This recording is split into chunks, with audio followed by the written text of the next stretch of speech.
त्योहारों पर वापस लौटने लगे। हर दिन भागलपुर आने वाली ट्रेन से बड़ी संख्या में भागलपुर वासी अपने गांव लौट रहे हैं।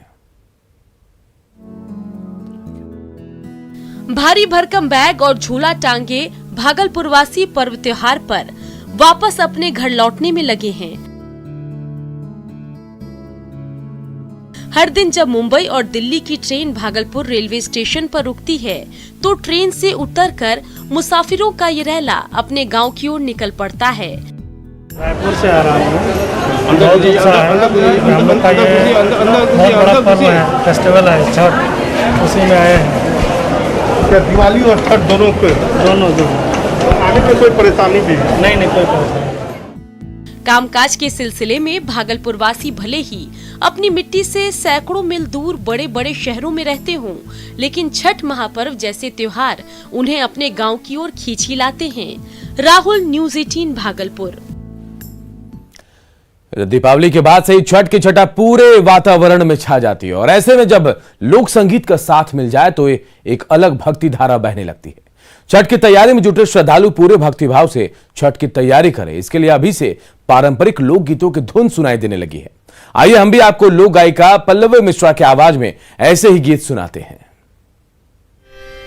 किलवा के पात पर उगेलन सूरज मल धाके धूके, किलवा के पात पर उगेलन सूरज मल धाके धूके, हे करेलू छठ बरतिया से धाके धूके, हे करेलू छठ बरतिया से धाके धूके।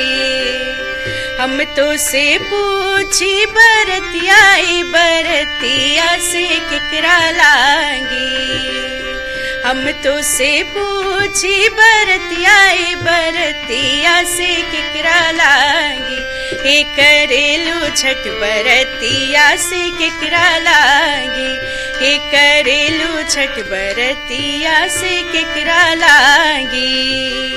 हम रोजे स्वामी कवने ऐसन स्वामी से उनके लागे, हम रोजे स्वामी कवने ऐसन स्वामी से उनके लागे, हे करेली छठ बरतिया से केकरा लागे। लोक आस्था के महापर्व छठ में अब कुछ ही दिन बाकी रह गए हैं और कोरोना काल में नदी घाटों पर छठ मनाने को लेकर अगर आप आशंकित हैं तो यह आपके लिए खुशखबरी है। आईजीआईएमएस के चिकित्सा अधीक्षक डॉक्टर मनीष मंडल की माने तो खुले जगहों पर कोरोना वायरस की क्षमता काफी कम हो जाती है और संक्रमण का खतरा नहीं के बराबर होता है। ऐसे में लोग सिर्फ मास्क लगाकर छठ आसानी से मना सकते हैं। उनसे बातचीत की हमारे सहयोगी रजनीश ने। बिहार में कोरोना के बीच लोक आस्था का महापर्व छठ भी आने वाला है। ऐसे में लोगों को किस तरह से एहतियात बरतने की जरूरत है, हम सीधे बात करेंगे। आईजीआईएमएस के अधीक्षक डॉक्टर मनीष मंडल हमारे साथ हैं।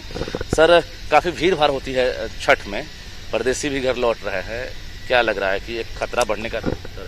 बिहार का सबसे बड़ा पर्व, महापर्व जिसको बोलते हैं, वो छठ है। लेकिन सबसे बड़ी बात है कि इसमें जो भी त्योहार में होते हैं पर्व, ये सारे ओपन प्लेस में होते हैं, जहाँ पे स्वच्छ वातावरण होता है, एयर सर्कुलेशन रहता है, इसलिए इसमें घनता नहीं रहती है। घनता नहीं रहने के कारण कि आपस में जो इंटरेक्शंस जो होता है वो एयर का कम सर्कुलेशन नहीं है, यहाँ अच्छा सर्कुलेशन है, तो इन्फेक्शन का चांस बहुत कम रहता है।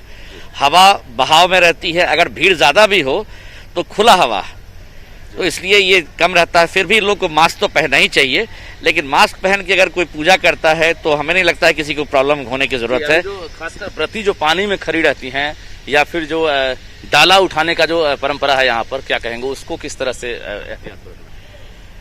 मास्क पहन के काम करें तो सबसे अच्छा है, क्योंकि एयर सर्कुलेशन में है तो बहुत ज़्यादा घबराने की जरूरत नहीं है, जबकि बाहर में ऐसा कोई प्रवचन नहीं है तो होने का। सोशल डिस्टेंसिंग खासकर नहीं रहने की संभावना होती है, क्योंकि भीड़ रहती है, तो सोशल डिस्टेंसिंग को लेकर क्या करें?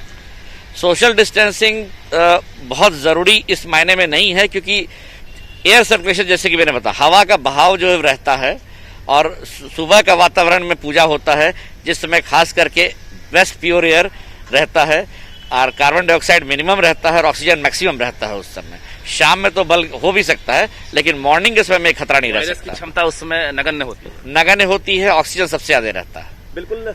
तो डॉक्टर मनीष मंडल बता रहे थे कि छठ में आप एहतियात जरूर बरतें, मास्क का इस्तेमाल जरूर करें, लेकिन जो डर बना हुआ था, जो खतरा बरकरार है, वो फिलहाल छठ को लेकर नहीं है, क्योंकि लोक आस्था का महापर्व और इसमें जो है कहीं ना कहीं जो बीमारी है उस पर आस्था भारी पड़ने वाला है। जाहिर है सावधानी जरूर बरतिए, लेकिन डरिए नहीं। कैमरामैन मनीष उनिया के साथ रजनीश कुमार, न्यूज 18